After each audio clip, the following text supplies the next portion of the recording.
Le seul aéroport fonctionnel de la capitale libyenne rouvre ce mardi soir seulement pour les vols nocturnes. Pendant ce temps, l'émissaire de l'ONU a annoncé le report inédit de la conférence nationale à cause des combats. La police soudanaise a encouragé à la recherche d'un accord pour un transfert pacifique du pouvoir et ordonné à ses forces de ne pas intervenir contre la foule. Elle était réunie pour le 4e jour consécutif devant le QG de l'armée. Enfin, Béji Caïd Essebsi a laissé entendre qu'il ne se représenterait pas en fin d'année. Il a aussi semblé reléguer au second plan son fils, Hafed, un temps pressenti comme possible candidat à la présidentielle.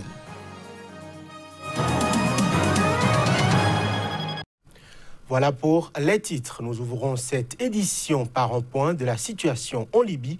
L'émissaire de l'ONU dans le pays, Ghassan Salamé, a annoncé ce mardi le report inédit de la conférence nationale interlibyenne prévue du 14 au 16 avril dans le centre-ouest libyen en raison des combats au sud de la capitale libyenne. Nous ne pouvons pas demander la participation à la conférence au moment où les canons tirent et des raids aériens sont menés, a déploré Salamé, soulignant sa détermination à organiser la conférence le plus tôt possible. Et puis, le seul aéroport fonctionnel de la capitale libyenne qui avait suspendu les vols après un raid aérien rouvre ce mardi soir seulement pour des vols nocturnes. C'est ce qu'ont déclaré la compagnie nationale Libyan Airlines et une source aéroportuaire. L'aéroport de Mitiga a fermé lundi après avoir été touché par une frappe aérienne des forces loyales au maréchal Haftar qui mène une offensive meurtrière contre la capitale libyenne. L'autorité de l'aviation civile a décidé la reprise des vols nocturnes seulement jusqu'à nouvel ordre, a indiqué ce mardi le porte-parole de Libyan Airlines. Il a indiqué que les premiers vols doivent ramener les voyageurs bloqués à l'étranger en raison de la suspension du trafic la veille. Une source aéroportuaire a confirmé cette reprise nocturne du trafic aérien, sans donner plus de détails. Au moins 35 personnes ont été tuées depuis le début, le 4 avril, d'une offensive du maréchal Haftar contre la capitale libyenne, selon le dernier bilan communiqué par le ministère de la Santé. En plus des combats au sol, l'ANL ainsi que les forces rivales loyales au gouvernement d'union nationale basé à Tripoli et reconnues par la communauté internationale ont recours à des frappes aériennes. Mitiga est une ancienne plateforme militaire utilisée pour le trafic civil en substitution à l'aéroport international de Tripoli, gravement endommagé en 2014 par des combats. Depuis, seules les compagnies aériennes libyennes opèrent dans le pays, assurant des vols intérieurs et des liaisons régulières avec quelques pays, dont la Tunisie et la Turquie. Les compagnies libyennes sont interdites dans l'espace aérien de l'Union européenne pour des raisons de sécurité. Au Soudan, la police a encouragé ce mardi à la recherche d'un accord pour un transfert pacifique du pouvoir et ordonné à ses forces de ne pas intervenir contre la foule réunie pour le 4e jour consécutif à Khartoum pour réclamer le départ du président Omar el-Béchir. Nous demandons à Dieu d'unir le peuple soudanais pour un accord qui soutiendrait un transfert pacifique du pouvoir, a déclaré dans un communiqué le porte-parole de la police. Il a ajouté qu'il avait été ordonné aux forces de police de ne pas intervenir contre les citoyens ou des rassemblements pacifiques. On reste donc au Soudan où des milliers de personnes se sont rassemblées ce mardi même pour la 4e journée consécutive devant le QG de l'armée à Khartoum. C'était après avoir résisté à une tentative des forces de sécurité de les déloger à l'aide de gaz lacrymogène selon des témoins. Pendant ce temps, les ambassades occidentales sont montées au créneau. Selon elles, le pouvoir doit proposer un plan de transition crédible. Bravant l'interdiction de manifester, ils sont massés depuis samedi devant ce QG dans ce qui constitue le rassemblement le plus massif depuis le début de la contestation du régime il y a près de 4 mois. Lundi, la foule a exhorté l'institution militaire qui n'est pas directement intervenue depuis le début des manifestations à soutenir son mouvement et à discuter d'un gouvernement de transition pour remplacer le président Béchir. À cette heure, les intentions exactes de l'armée restent inconnues. Tôt mardi, les forces de sécurité du puissant service national de renseignement et de sécurité et la police anti-émeute qui mène la répression ont tiré des gaz lacrymogènes pour tenter de déloger les manifestants. Il y a des tirs intenses de gaz lacrymogènes après quoi l'armée a ouvert les portes du complexe pour laisser entrer les manifestants, a ajouté un des témoins. Quelques minutes plus tard, un groupe de soldats a tiré en l'air pour repousser les forces de sécurité qui faisaient usage de gaz lacrymogène, a-t-il indiqué. Un autre témoin a confirmé les faits alors qu'un journaliste de l'agence France Presse a lui-même entendu des coups de feu pendant quelques minutes. Le secrétaire général de l'ONU, Antonio Guterres, a exhorté lundi le gouvernement à créer un environnement propice à une solution à la situation actuelle et à la promotion d'un dialogue inclusif. Les États-Unis, le Royaume-Uni et la Norvège ont estimé ce mardi qu'il était temps pour les autorités de proposer un plan de transition politique crédible face aux manifestations.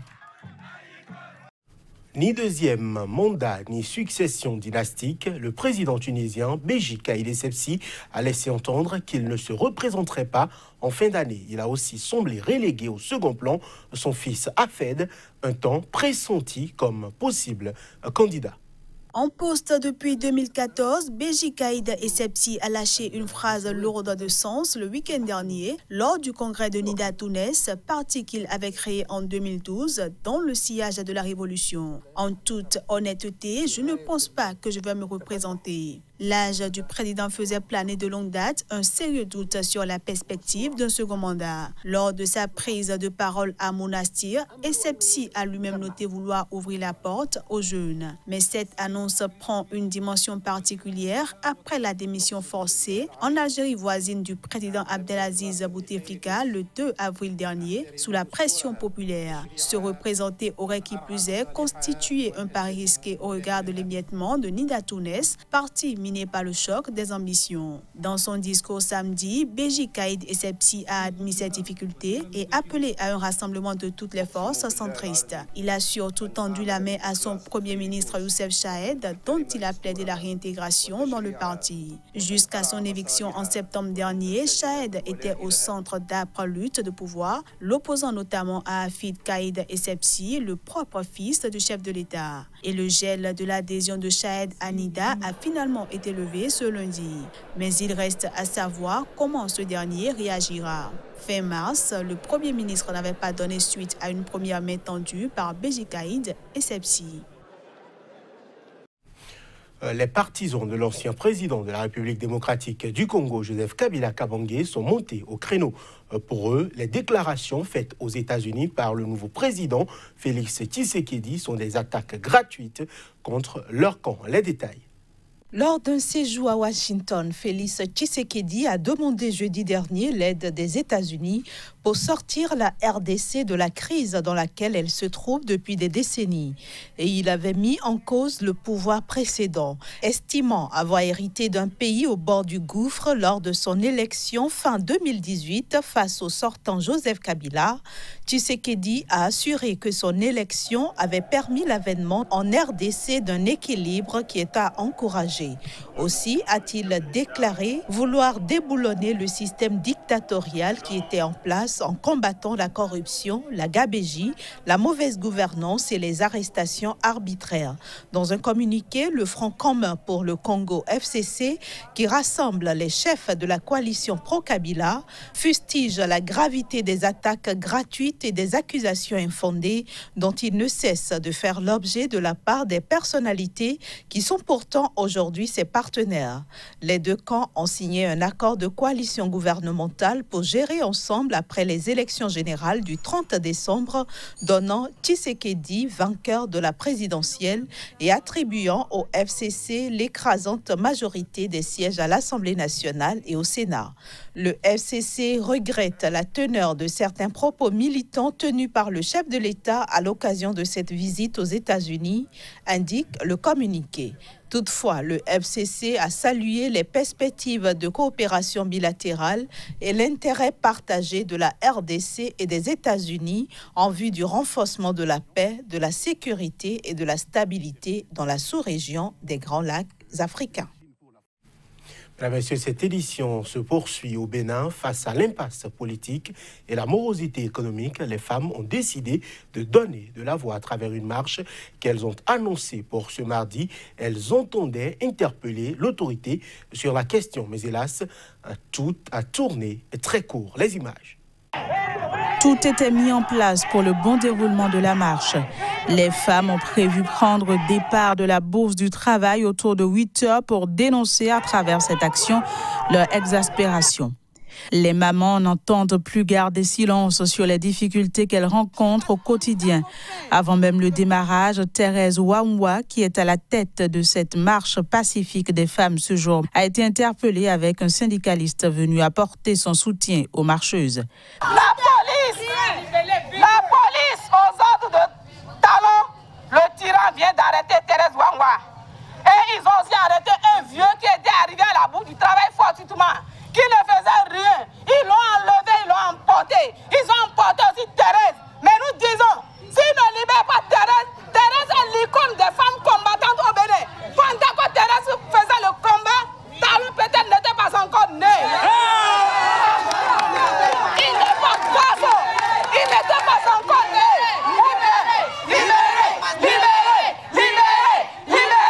Présidente du Comité national des revendeurs, vendeurs et artisans du Bénin, CONARAB, Thérèse Wamwa reste une icône de la lutte pour les libertés individuelles et collectives au Bénin. Elle a mobilisé toutes les femmes pour dénoncer la crise politique née des élections exclusives que s'apprête à organiser le gouvernement du président Patrice Talon. Est-ce qu'on peut voter, choisir des députés sans l'opposition? Est-ce qu'on peut choisir vos députés sans vous? Est-ce qu'on peut nommer des députés? Alors, vous êtes sortis ce matin à la bourse du travail, le lieu de la liberté. La bourse du travail, là, c'est pour tout le monde.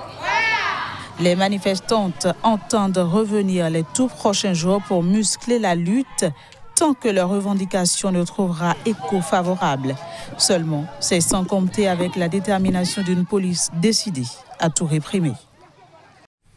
Et pour finir, le gouvernement suédois et l'UNICEF ont signé une convention de financement d'une valeur d'environ 10 milliards de francs CFA. Cet accord permettra de mettre en place un programme de protection sociale sensible à l'enfant dans 15 communes du Burkina Faso. Reportage, notre correspondant depuis Ouagadougou.